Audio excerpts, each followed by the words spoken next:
I'm Matt McClure, and this is Currents. Is it easy to trust God? We get some answers. The reason our generation has more trouble trusting in God is because we have seen so much more betrayal. It was started by an Italian priest, and it's become a worldwide movement. Community liberation is basically, at its core, friendship. And turning a church organ into an entire band.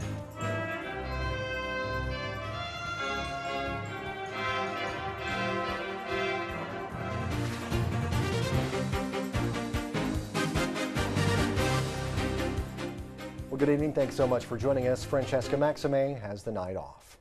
Earthquakes in Haiti and Chile, the Polish plane crash a couple of weeks ago, and news about sexual abuse in the church. All these things have had many asking the question, why does God let bad things happen? Or can God be trusted? Earlier this week, a lot of young people went to an unlikely place, a bar, to look for some answers. It was a Theology on Tap talk in Manhattan. We could ask ourselves, how can I trust better? How can I trust God? Should I trust God? But this tries to dig a little bit deeper. Can God himself, is he worthy of our trust? This is the gist of Father Thomas Williams' talk this week at Theology on Tap, a young adult apostolate in New York City. Father Williams, an author, CBS commentator, and theology professor based in Rome, was in town speaking about his new book, aptly titled, Can God Be Trusted? Because the reason our generation has more trouble trusting in God than past generations is because we have seen so much more betrayal. And understanding this perceived sense of betrayal is at the core of Father Williams' message. I mean, I think right now there's a worldwide and society-wide crisis of trust, and this comes from a lot of different factors. It comes from, obviously, the economy imploding for a while. It comes from the fact that we have such a high divorce rate, that we see people falling apart. We see so much betrayal at the level of relationships, and quite frankly, even at the level of the church. And many people say, like, everything's falling apart, everyone is unfaithful, what can we finally believe in? And in the end, it's a crisis of trust. Can we trust other people, and especially, can we trust God? Because in the end, God could have prevented this, and he didn't. In the audience were young adults in their 20s and 30s who are part of Theology on Tap, a gathering in which enlightened conversation is combined with socializing over food and drinks. I think it resonates because it's in a bar, it's in a different, very relaxed forum, and the speakers that we pick really speak to the young adults. And I think we try to pick topics that are meaningful to them and not too theological, not too highfalutin, but some topics that really speak to their daily lives and how they can respond in this environment and become better Catholics and stand up for the gospel, in their daily lives. Well, Christ met people where they were at, He met the tax collectors, at their homes. He met, so many sinners, right, if you will, at their places. He didn't have to meet them at the temple or the synagogue. So a bar in New York City is the type of place where you can reach out to the young people. The talk wrapped with questions from the audience. Did Jesus promise us peace? It was a good event, one. The atmosphere was very cordial. A lot of people, young people whose faith may be either questioned or to be strengthened were here. So I was fond of that atmosphere. It was very interesting. This is the first time that I've attended, and it was very insightful and just very real. The obvious answer to can God be trusted, it is yes. But I think the more important reason is why. And it has to do with our perceptions of what we see and what we expect from God. And if you expect material things and if you expect goods and stuff like that, then the answer is going to be no. But for me, my search is happiness. And for happiness and eternal life, the answer is yes. Well, a very timely Theology on Tap there. We've had a chance to visit a couple other of those talks as well. Always a good time, good beverages there, and something to think about as well. Stay tuned, there's much more Currents coming up straight ahead. When we return, we'll have the day's headlines, including Catholic leaders in Connecticut fighting against a bill that they say could have a devastating effect on the church there.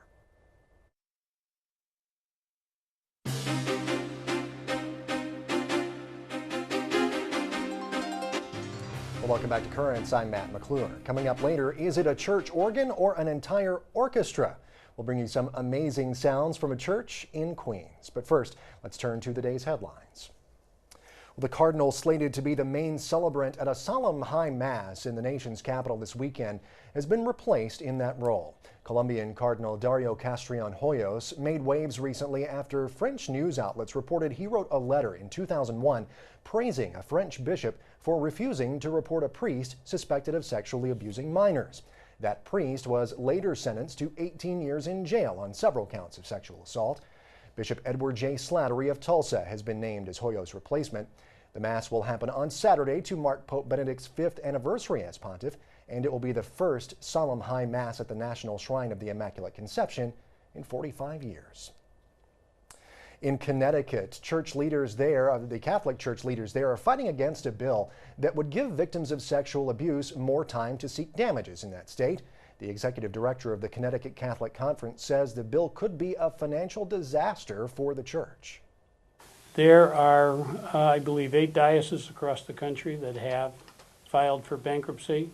The Jesuit province in Washington, Oregon have filed for bankruptcy. So to talk about bankruptcy as a possibility or a remote possibility is wrong. It's a real concern. Meantime, demonstrators rallied in support of the bill outside St. Joseph's Cathedral in Hartford.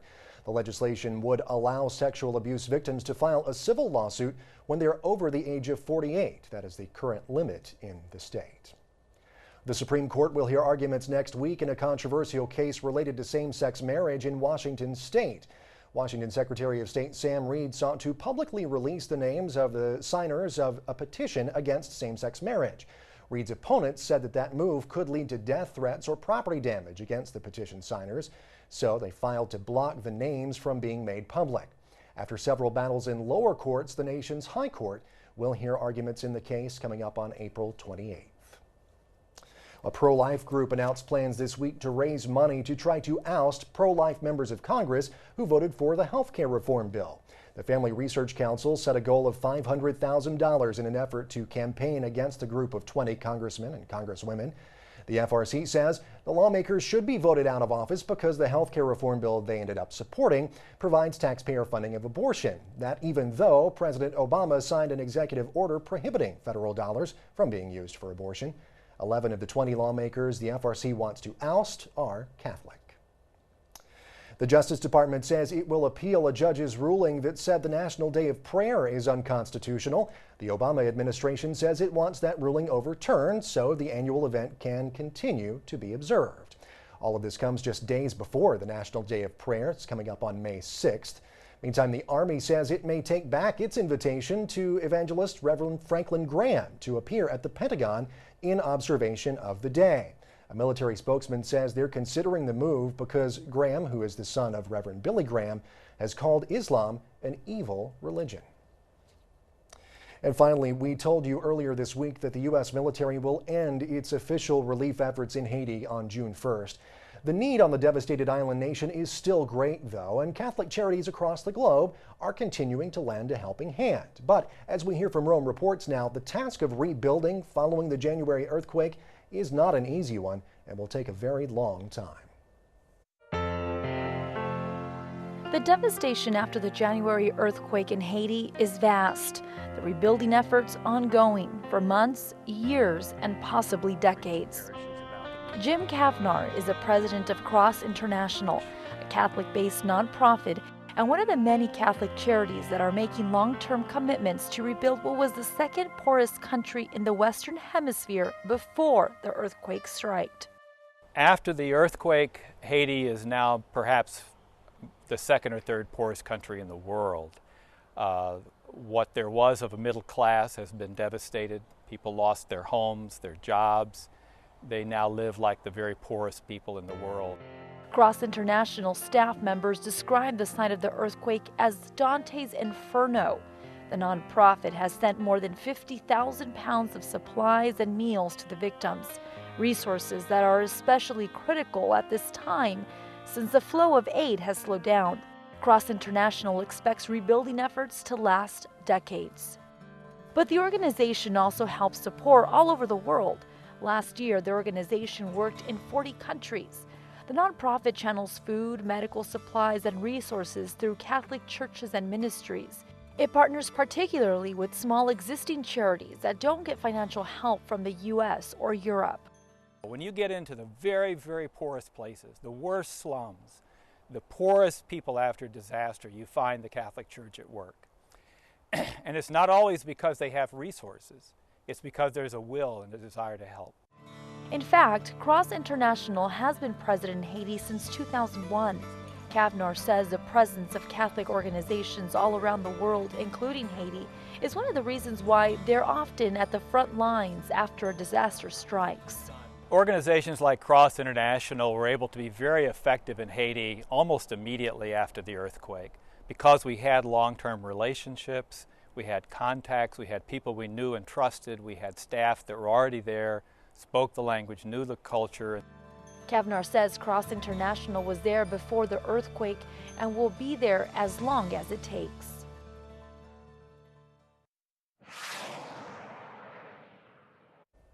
Stay tuned, there's more currents ahead. Just ahead, want to feel liberated? Then you'll want to hear what he has to say. There's nothing more charitable than to worry about another person's destiny.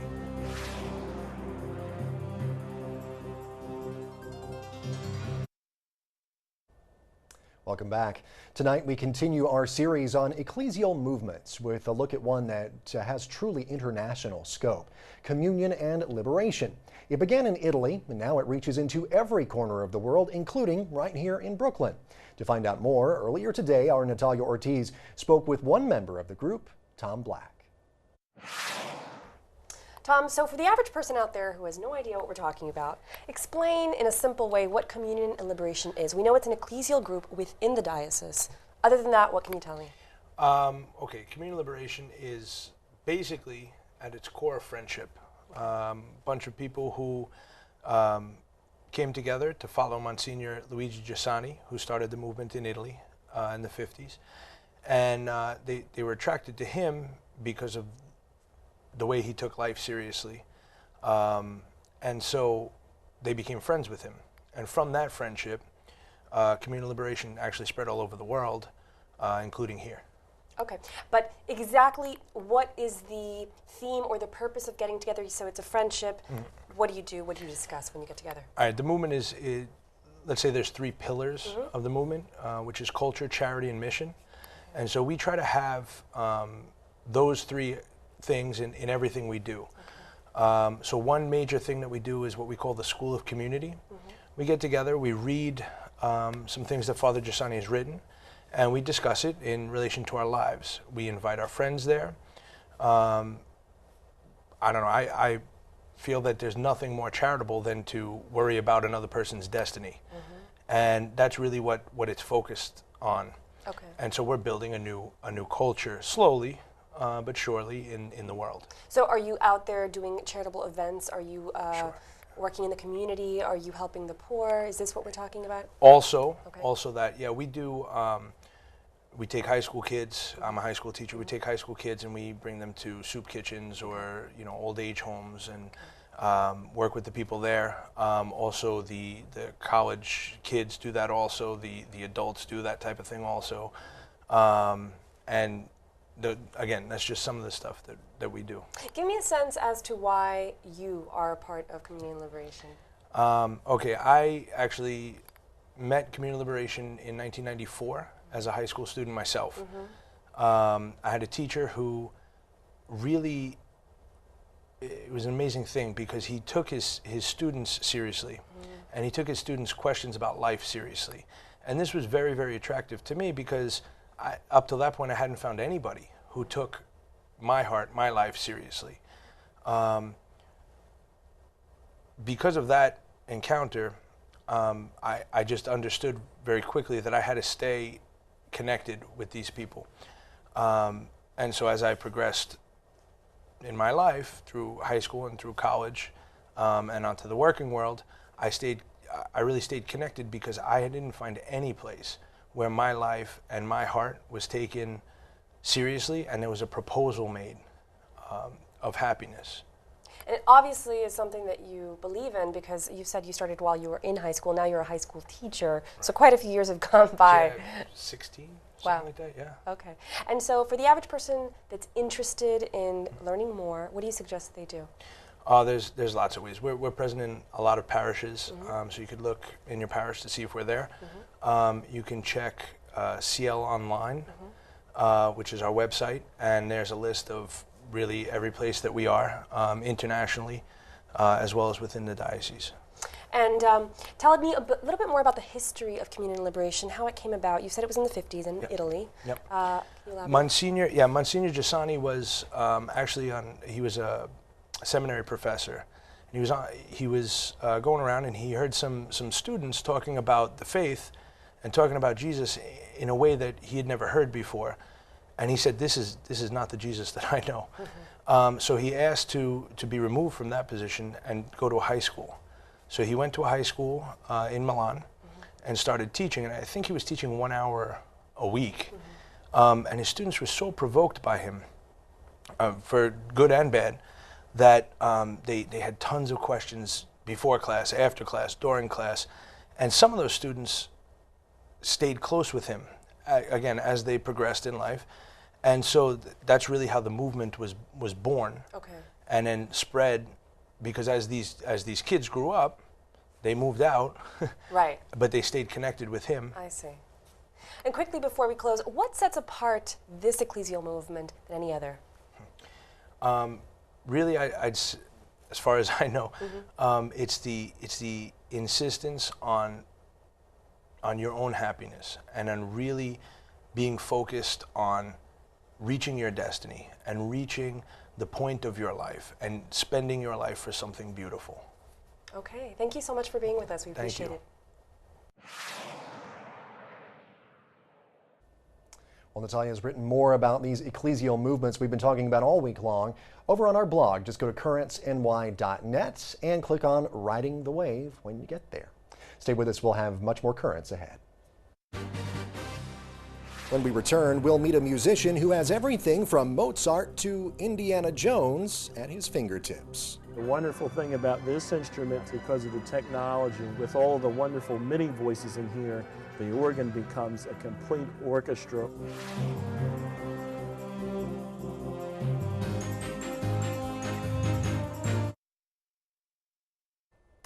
Well, finally tonight, where can you go to hear one musician sound like an entire symphony?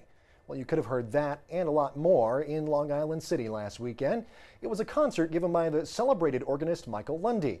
And if the only organ music that you're used to hearing is what you hear on Sunday morning at your church, get ready for something just a bit different.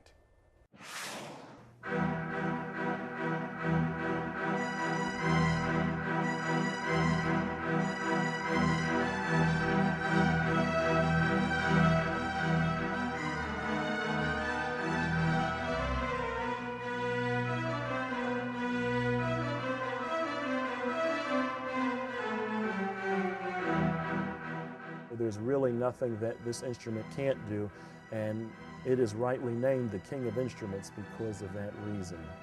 And the wonderful thing about this instrument, because of the technology, with all of the wonderful MIDI voices in here, the organ becomes a complete orchestra or praise band, as you could say, and so therefore capable of performing a wide range of contemporary music, everything basically from Bach to rock.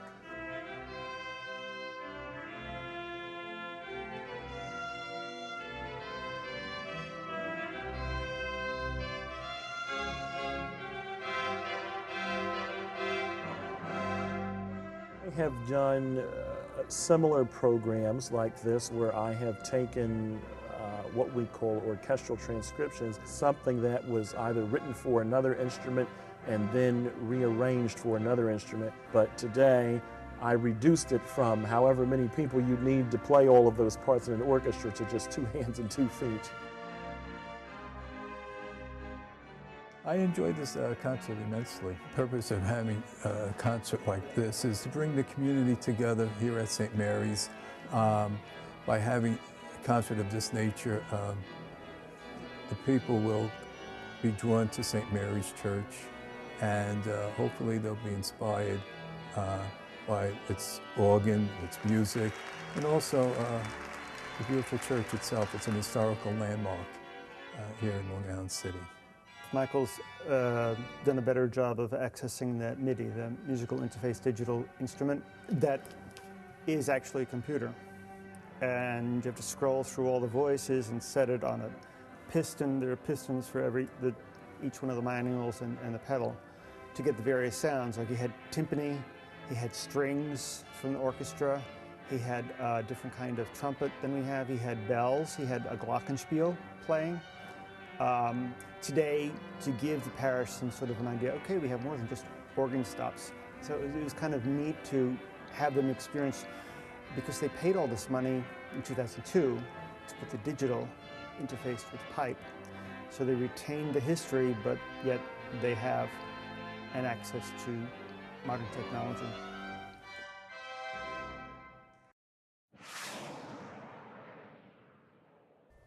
Wow, that's amazing to hear. Some very surprising music, a surprising setting there. I think that a lot of composers would be very proud to hear their music there, you know, from Mozart to John Williams and kind of everybody in between. Great, great job. Well, that's it for tonight. Now, coming up tomorrow, we'll wrap up our series on ecclesial movements by heading into the deep with Bishop DiMarzio. But in the meantime, remember, we're always online. Currentsny.net is our website address. You can also follow us on Twitter, become our fan on Facebook as well. We're all over the net. Find us, okay? The net on the net. Until next time, I'm Matt McClure. Thank you so much for joining us here. Have a great night.